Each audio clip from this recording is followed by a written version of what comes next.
Hello to all, magandang gabi, kababayan. Ito ang TV Patrol.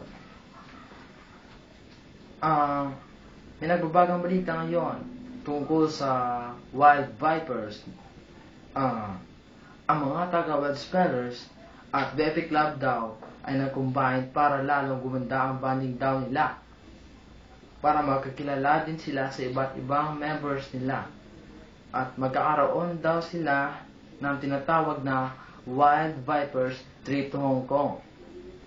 At ang mga judges nila ay sina Floral Scent, Pretty Lola, Police Women, DK Binata, Serpent Black, Funky Movers. Ako po, nagbabalita, si Memory. Thank you, Wild Spellers and Baby Club.